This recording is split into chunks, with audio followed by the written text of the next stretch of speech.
Whether you have a few days or an entire week, when visiting Toronto, there are a few attractions I highly recommend. Welcome to Sarah's Scuba and Travel channel, and welcome to Toronto. In this video, I want to highlight 5 of the must-do attractions while visiting Toronto. These are not listed in any particular order. First up is the Rex Jazz Bar, which is Toronto's longest-running jazz club. We were told that this is the best jazz bar in Toronto. They have 2 shows every night with over 60 shows a month.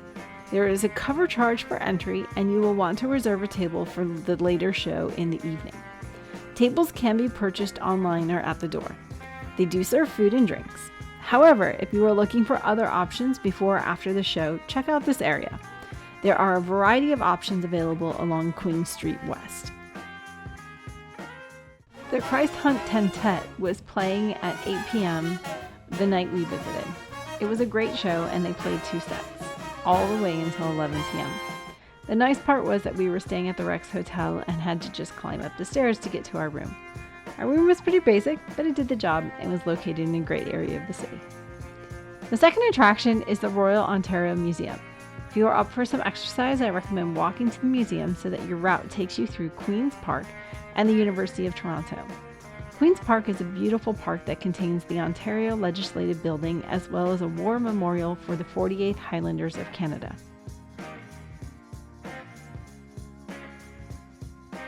The day we visited, there were peaceful protesters in the park by a group of Falun Dafa practitioners.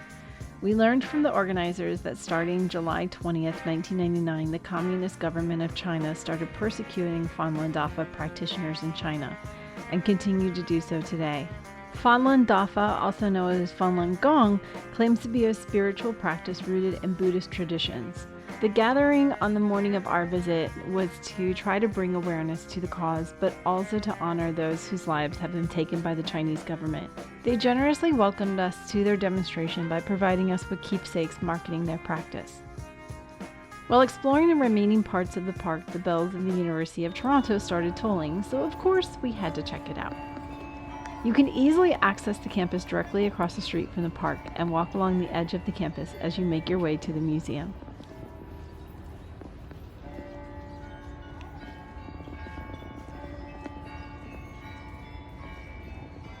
As a college professor, I love visiting the campuses of old historic institutions. The Royal Ontario Museum is hard to miss as you make your way to the main entrance. Before purchasing your tickets, I encourage you to consider purchasing the City Pass of Toronto. At the time of this recording, the pass was approximately $80 US. This pass not only covers the Royal Ontario Museum, but all of the remaining attractions in this video. Purchasing the pass will save you money versus purchasing entry into each attraction individually. Downloading the My City Pass app on your phone makes reserving entry and purchasing tickets super easy. Plus, you do not have to stand in long lines to purchase tickets. For the Royal Ontario Museum, you do have to reserve the day that you would like to use your tickets via the app. You do not have to be registered for a specific time entry though. You will be asked to present your digital tickets via the app before entering the exhibits beyond the Curelli Gallery on the first floor. The Royal Ontario Museum has a variety of exhibits on natural history, arts, and culture. I recommend planning to spend at least 2 hours in this museum, so make sure you have had a meal before your visit. To be honest, I spent most of my time on the 2nd and 3rd floors. The first thing that caught my eyes are the amazing totem poles located in the stairwells by the western entrance. It is so hard to capture the enormity of these works of art. I recommend climbing the stairs to at least the 3rd floor, if not the 4th, to get the full experience of these structures. Once you are ready, I recommend entering the 3rd floor exhibits and working your way down the floors. On the 3rd floor, you will find the Eaton Court exhibit,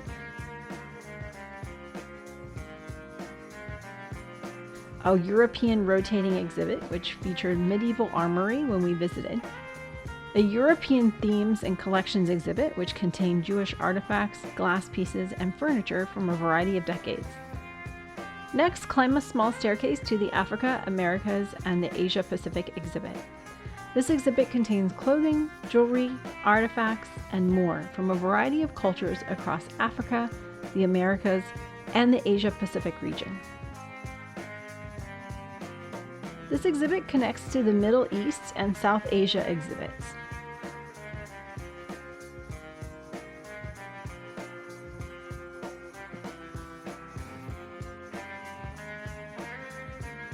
As you continue, you will make your way through Egypt,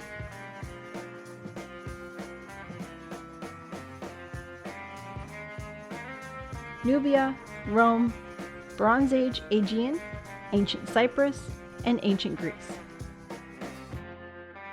Finally, make your way to the stairs by Bronze Age Aegean and head down to the second floor. This floor contains the Life in Crisis exhibit, which features various animals and creatures, including a walk-through bat cave, to highlight how we are all connected. Warning, this floor does include taxidermied animals. This may be disturbing to some visitors.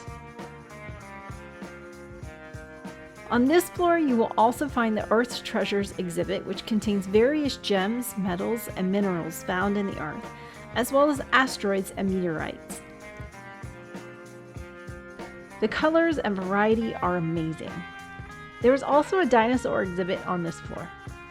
There is so much to see and experience at this museum. This is just a little taste. When you're done, I recommend making your way to the first floor and proceed to the western entrance. Before exiting, look up at the ceiling, which is a spectacular mosaic dome. The central panel is inscribed with a passage from the book of Job in the Old Testament, that all men may know his work. The four corners contain symbols from different cultures throughout history, including the early Americas, classical cultures of the Mediterranean, ancient cultures of Asia, European culture, and ancient architecture. It is truly beautiful, even more so once you learn the symbolism incorporated into the piece. Our third attraction takes us on a boat tour on the City Cruises of Toronto.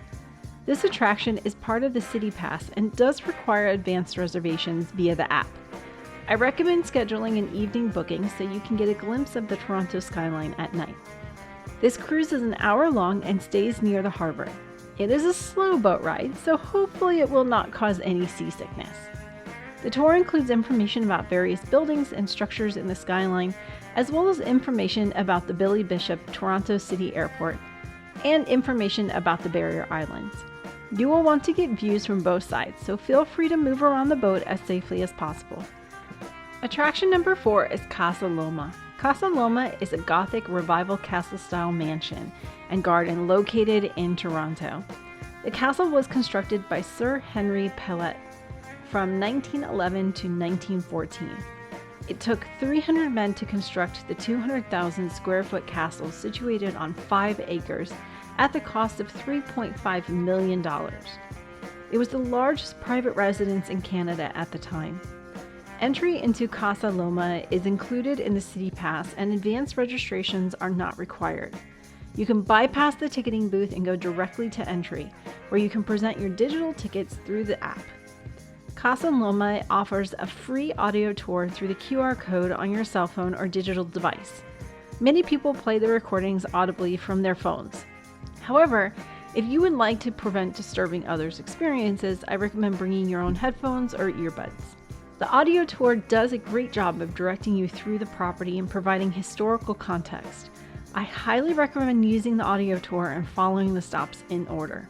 You will enter the castle on the main floor and start in the Great Hall, eventually making your way to the Oak Room, out to the terrace,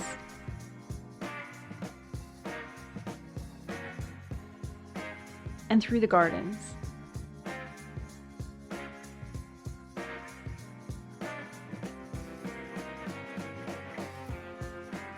Casa Loma has been featured in multiple movies, particularly the rooms you will experience on the main floor.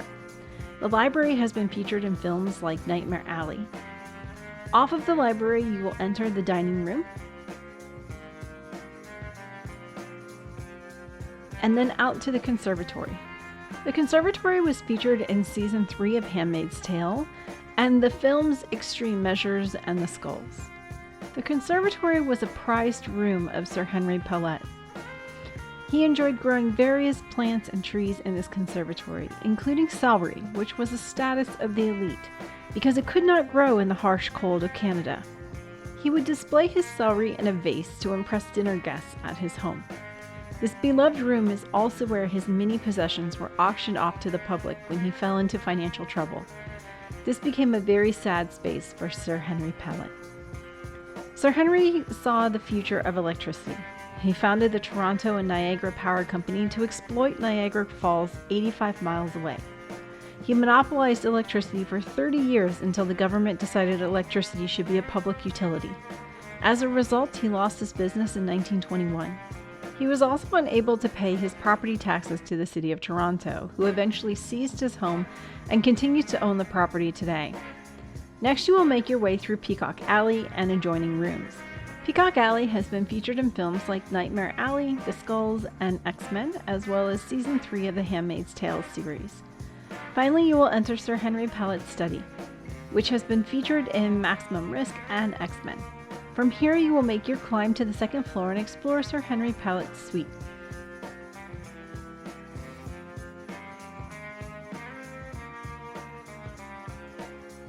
Including his well-adorned bathroom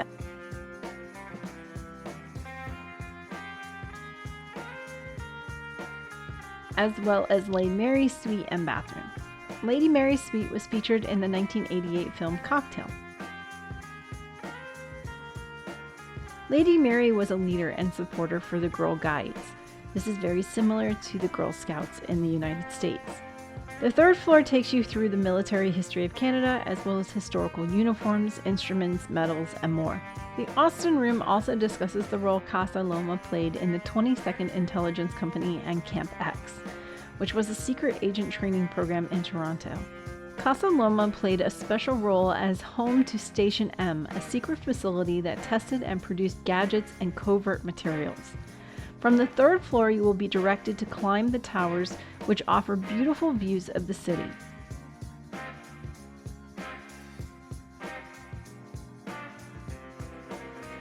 Finally, the tour takes you to the lower floor, which you can view a short film in the swimming pool area that was never fully developed. From here, make your way through the Hollywood Film Gallery to the wine cellar, and finally through the tunnel to the stable. Sir Henry had the tunnels constructed because the City of Toronto refused to shut down the busy city streets, so he could access his garage, hunting lodge, potting shed, and stables.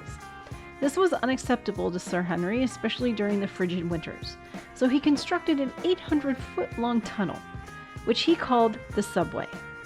It was dug by hand with picks and shovels and some help from a horse with a drawn plow and scraper. The tunnel is lined with pictures depicting historical events in Toronto's history. About halfway through the tunnel, you will come to a giant furnace that was used to heat all of the buildings on the estate. The furnace consumed 800 tons of coal a year.